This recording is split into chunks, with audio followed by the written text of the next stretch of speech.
መጣን። የጽናት ድራማ በክፍል 42 እንደተመለከትነው ኪራ ለጽናት ያለውን ፍቅር ገልጾለት እሷ እንደምታፈቅረው ሁለቱም ፍቅራቸውን ተገላልጸዋል። በነገራችን ላይ ጽናት በገባችሁ ሰራተኛ ምንም ጥሩ ስሜት እየተሰማኝ አይደለም እያለች ነው። በጣም እየተጠራጠረች ነው። እውነት ነው ቤቲ እቅድና ዓላማ ይዛ ነው ሰራተኛ ወደዛ ቤት ያስመጣቻት። ጽናት ግን ማን ነው ምንድን ነው በማለት እየተጨነቀች ነው። እና ሙዶች ክፍል 42 እዚህ ላይ ነበር ያቆመው። ክፍል 43 ምን ይፈጠር ይሆን? ለቻናላችን አዲስ ይሆናችሁ ላይክ፣ ኮሜንት፣ ሰብስክራይብ ማድረግ አበረታቱ። ግን ምን ብትዩ ነው እስከ ፍጻሜው እንደዛ ህይወቱን ሲኦል ያደረግሽበትን ሴት እጅሽን እየጎተተ ወደ ቤቱ ይመለሰሽ? ቤቲ በሰራተኛው አማካኝነት ለኪራ ወረቀት እንዲደርሰው አድርጋለች። ወረቀት ውስጥም በእርግጥ ሰራተኛዋ ምን እንዳለ አላየችም፣ ግን በቃ ሄዳ ለኪራ ሰጥተዋለች። ኪራም ወረቀቱም ውስጡ ምን እንዳለ ባየ ጊዜ በጣም ደነገጠ፣ ክውን ያለው። ለሰራተኛውም ስለዚህ ወረቀት ማንም ሰው መስማትም ማወቅም የለበትም ብሎ ይናታል። እሷም ምንድነው ወረቀት ውስጥ ያለው ብላ ትጠይቀዋለች። እሱም ያልኩሽን ብቻ አድርጊ በማለት ይመልስላትና ጥሏት ይወጣል። እሷም ቤቲ ጋር ደውላ ያለውን ነገር ምን እንደሆነ ጠይቃታለች። ቤቲም የተለመደ ስድቧን አስከትላ ስልኩን ትዘጋለች። ሰራተኛዋም ምን አይነት የተረገመች ናት በማለት ስለ ቤቲ ሰይጣንነት እየተገረመች ነው። አዎ በእርግጥ ቤቲ ላመነችበት ነገር ራሷን እስከ መስዋዕት ለማድረስ ዝግጁ የሆነች ይመስላል። አሁን ላይ ግን ለኪራ ያላት ፍቅር አይመስልም፣ እልህ፣ ንዴት፣ ብስጭት ነው ይህንን እያደረገች ያለችው። እናም ኪራም በዚህ መሃል እየተቃጠለ እየተሰቃየ ይገኛል። ናሆምም ወደ ሳሎን መጥቶ ምን እንደሆነ ይጠይቀዋል። ኪራም ምንም አልሆንኩም ብሎ ይመልስለታል።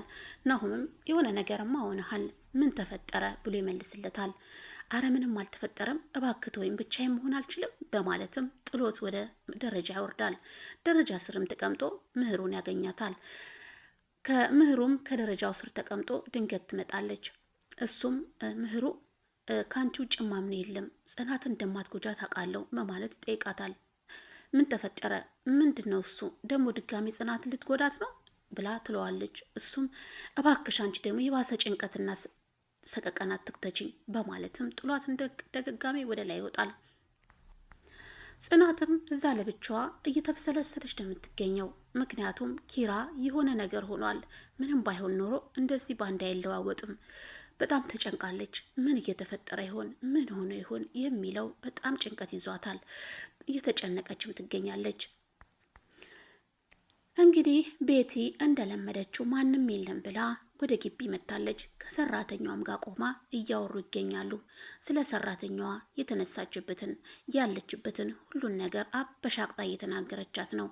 ስለ ልጇም ከጎዳና አንስታት እዚህ ደረጃ እንዳደረሰቻት በቃ ብዙ አስጸያፊ ነገር ቃላቶችን በመናገር ከሰራተኛዋ ጋር እየተጨቃጨቀች ያለ ኪራ ድንገት መጣ። ሲያትም ደነገጠ። ምን አባሽ ልትሰሪ መጣሽ? ምን ቀረሽ? በማለትም ጥያቄውን አዘነበባት። በሰራተኛዋም እኔ ስላላወቅኩ ስለ እናንተ ስጠይቃችሁ ነው ያስገባዋት፣ ይቅርታ ብላ ትለዋለች። እሱም ሁለተኛ እንደዚህ እንዳታረጊ ብሎ ወደ ውስጥ እንድትገባ ይነግራታል። እሱም ምን ፍለጋ እንደመጣች ይጠይቃታል። እሷም በቃ ያለውን ነገር እያወራችሁ ነው፣ በቃ አልቻልኩም፣ ከዚህ በላይ ገና ብዙ ትሰቃያለህ፣ እኔን እንዳሰቃየኝ እያለችም የዛቻም ቃላቶችን እየመለሰች ትገኛለች።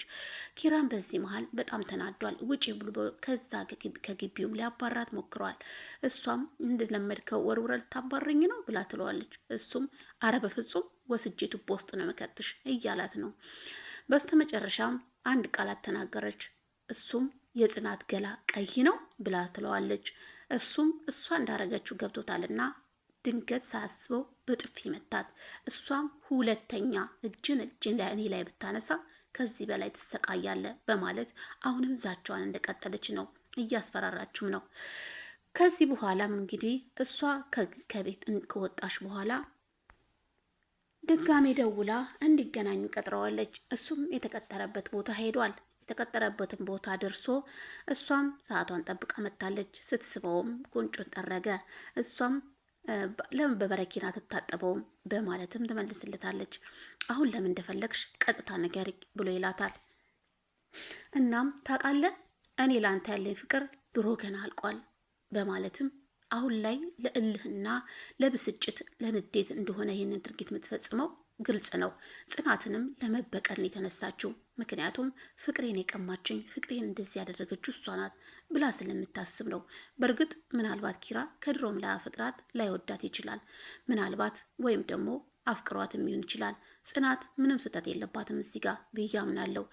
እናም እንግዲህ እሷ እንደተለመደው ጽናት ላይ እጇን እየቀሰረች ነው። እሷም አንድ መደራደሪያ ሀሳብ አቅርበለታለች ወደ ቤት እንዲያስገባት። እሱም በሰዓቱ አልስማማም ቢል ያለው አማራጭ መስማማት ነበረ። ምክንያቱም እምቢ ካለ በሶሻል ሚዲያ የጽናትን ፎቶ እንደምትለቅ አስፈራርተዋለች። እሱም ምንም አማራጭ ስለሌለው አውጥቶ አውርዶ ወደ ቤት ይዟት ሊመጣ ስለሆነ ሁሉንም ቀጥሯቸዋል። ሁሉም ተሰብስበው እየጠበቁት ነው። ጽናትም ናሆምና ምህሩ ጥበቃ ላይ ናቸው። ምን ተፈጥሮ ይሆን? ሁሉም በየፊናው ጭንቀት ላይ ናቸው። ምን ሆን ይሆን? ናሆም ከአንቺ ጋር ሰላም ነው? አረ በፍጹም ሰላም ነው እያለች ነው እሷም። እና በቃ ሁለት ሶስቱም በጭንቀት እያሉ ድንገት ኪራ ገባ። ኪራንም ተከትላ ቤቲ ገባች። ናሆም ተነስቶ አንቺ ጨካኝ፣ አንቺ አረመኔ ምን አባሽ ልትሰሪ መጣሽ ብሎ ይላታል። ጽናትም እንደዚሁ ምህሩም ተነስታ ተናገረቻት። በዚህ መሀል ቤቲ የተለመደ ቃላቷን እየወረወረች ነው። አሁንም አታርፍም። ንግግሯን ማቆም አልቻለችም። በዚህ መሀልም ጽናት ድንገት ተነስታ አንቺ አረመኔ፣ አንቺ ጨካኝ ምን ብታረጊው ነው እዚህ ድረስ ይዞሽ ሊመጣ የቻለው? ልጃችንን እኮ ነው የገደለችው። ኪራ ምን እየወንክ ነው? ምንድን ነው የተፈጠረው ብላ ጠይቀዋለች። እሱም አልተናገረም፣ ዝምታን መርጧል። አሁንም ምህሩ አንቺ አረመኔ፣ አንቺ ጨካኝ አታፍሪም እዚህ ድረስ መምጣትሽ በማለት ጠይቃታለች። እሷም ኧረ እባክሽ በሰው ቤት አፍሽን አትክፈቺ በማለት መልሳላታለች። በቃችሁ ከዚህ በላይ ጭቅጭቅ አልፈልግም በማለት ይመልሳል። ጽናትም ምንድን ነው የተፈጠረው? ኪራ እባክህ ንገረኝ ብላ ጠይቀዋለች። ቤቲም ከዚህ በኋላ እዚህ ነው የምኖረው ብላ ትላታለች። ይሄማ አይሆንም ኪራ ብላ ስትለው ኪራም አዎ ከዚህ በኋላ እዚህ ነው የምትኖረው ብሎ ለጽናት መለሰላት። ጽናትም በጥፊ መታችው። እሱም ፊቱን እያሻሸ በቃ ወስኛለሁ፣ ቤቱ የኔ ነው፣ እዚህ ትኖራለች በማለትም ጥሏቸው ወጥቷል። ናሆምም በብስጭት ምን አይነት እማትረባነህ ብሎ ቤቱን ለቆ ወጥቷል። ጽናትም እንደዚሁ ተናዳ ቤቱን ለቃ ልትወጣ ስትል ቤቲ በጣም ይቅርታ ባሌ በጣም ናፍቆኛል፣ የባሌና ገላ ቅፍ አድርጌ ልተኛ ብላ የተለመደ ንግግሯን ተናግራ ጥላቸው ወጥታለች። በዚህ መሀል በንዴት ስትበር ወደ ቤቷ ሄዳለች። ምህሩ አላውቅም፣ ይሄ ነገር በህልምሽ ነው በለጌ ፈጣሪ ሆይ ምንድን ነው እየተፈጠረ ያለው? ምንድን ነው እየሆነ ያለው? በማለት ብቻዋን እያወራች ትገኛለች። ፂም እንግዲህ እንደተለመደው ወደ ቤቷ ገብታ እየተብሰለሰለች ነው። ቆይ ለምን? ምን ተፈጥሮ ነው? ምን ቢፈጠር ነው ያቺ አረመኔ የልጃችንን ገዳይ እቤት ይዟት የመጣው? በማለት ጽናት ብቻዋን እየተቀብሰለሰለች ነው። የጽናት ጓደኛም እንደተለመደው ወደ ጽናት ክፍል መታ ተመስገን ብላ ገባች። ምን ተገኘ ደግሞ ዛሬ አመሰገንሽ አለቻት። እንዴ ማመስገን እኮ ስለተገኘና ስላልተገኘ አይደለም በማለት ትመልሳላታለች። እሱስ ልክ ነሽ ያው ብላ ትላታለች። የጽናት ጓደኛም አረ ተመስገን ነው ዛሬ ካልጋው ስር ሳይሆን ከላይ ቁጭ ብለሽ አገኘሁሽ በማለት የተለመደ ማጥናናቷን ትናገራለች። ፂም አዎ ምን ታረጊዋለሽ እንግዲህ በማለትም ትላታለች። እሷም በጣም እንደራባትና ሆዷ እየጮህ እንደሆነ ስትነግራት ፂም በቃ ምግብ እሰራልሻለሁ በማለት ተነስታ ልትሰራ ሄዳለች። ቤቲም እንግዲህ ቤት ውስጥ የራሷ እንደሆነ እያሰበች እየተቃጠለች እየተንጎዳጎደች ነው። በዚህ መሀልም ኪራ ሳሎን ቁጭ ብሎ ነበረ።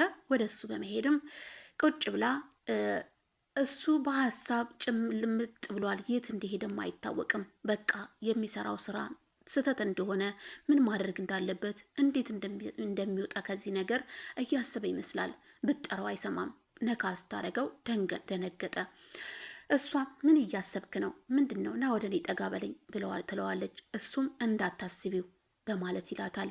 ታውቃለህ እኔ ለአንተ ያለኝ ፍቅር አብቅቷል።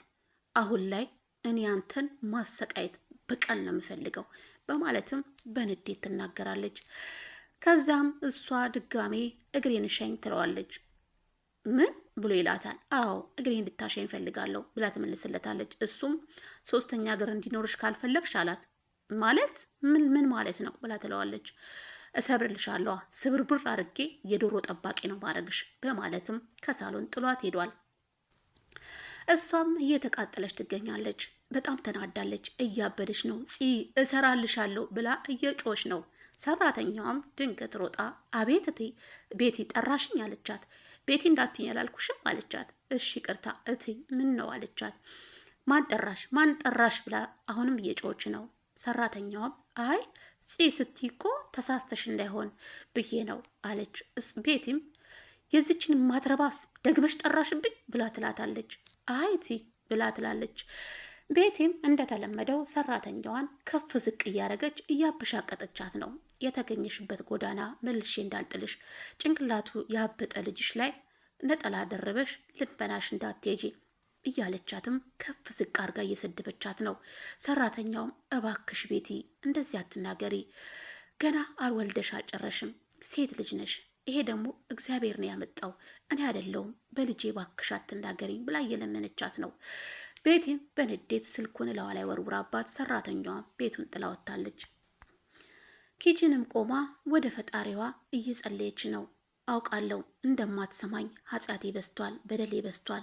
ሆኖም ግን አንተ በሰጠኝ ፍጡር መሰደብ አለብኝ፣ መወቀስ አለብኝ እያለች ከራሷ ጋር ትግል ጀምራለች። የምትሰራው ስራ ስህተት እንደሆነ ከድሮም ይገባታል። ምን ታድርግ? ለልጇ ስትል ነው። ብዙ ፈተና ናየው ለልጄ ስል፣ አሁንም ማደርገው ለልጄ ስል ነው።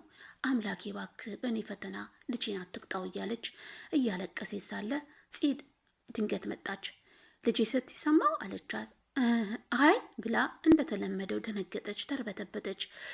አይ እህቴ ልጇ ታመመ ብላ ደውላልኝ ነው በማለት ትላታለች። ወይ በማለት ጽናት ያው ለሰዎች ታዝናለች፣ ሩሩ ናትና አይዞሽ በቃ ትላታለች። የልጅ እናት መሆን በጣም ከባድ ነው ብላ ጽናትም የተለመደ ቃሏን ትናገራለች። ሰራተኛውም አዎ በጣም ክፉ ነው በልጅ መፈተን በማለት ያው ሳታስበው የውስጧ ነገር ፈንቅሏት ያለውን ነገር ታወራለች። ጽናትም ልጃለሽ እንዴ ትላታለች። አይ አረን የለኝም በማለት አሁንም ትርበተበታለች። ነገረ ስሯ ሁሉ በመርበትበት ነው ሁሉን ነገር የምትመልሰው። ያው እንግዲህ የሌባ ነገር አይደለም። እናም እሷም አይ ያው በብዙ ቤት ሰራተኝነት ኖሬ አይደል እንግዲህ ያው እንደ ልጅ ነው ሁሉንም ማያቸው፣ ስለዚህ ያ ነው ብላ ትመልስላታለች።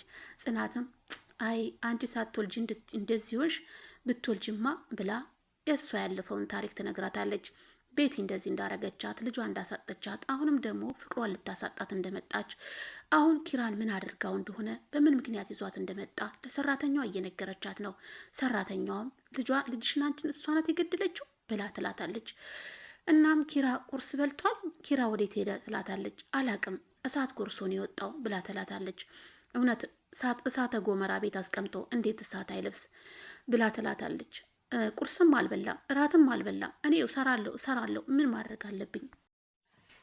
እንግዲህ ጽናት ስለ ቤቲ ለሰራተኛዋ ያለውን ነገር በመንገር ጥላት ትሄዳለች። ሰራተኛዋም ምን አይነት ጨካኝ ናት በማለት ስለ ቤቲ አረመኔነት እያሰበች ይገኛል። እናም ውዶችዬ አሁን ላይ ቤቲ ኪራ ቤት የገባችው ምን አስባ ምን አቅዳ እንደሆነ የሚታወቅ ነገር የለም። ወደፊት ምን ታረግ ይሆን? ኪራንስ ምን ልታረገው? ጽናትን ላይስ ምን ልትፈጽም ይሆን? እንግዲህ ውዶችዬ ክፍል 43 ቀንጨብ አድርጌ ይዤላችሁ የቀረብኩት ይህን ይመስል ነበረ። አብራችሁን ስለቆያችሁ ከልብ አመሰግናለሁ። በቀጣይ ክፍል እስከምንገናኝ ቸር ሰንብቱ። አሁንም ለቻናሌ አዲስ ሲሆናችሁ ላይክ፣ ኮመንት፣ ሰብስክራይብ ማድረጋችሁን እንዳትረሱ። አመሰግናለሁ። ኢትዮጵያ ሀገራችን ሰላም ትሁን። ቸር ሰንብቱልኝ።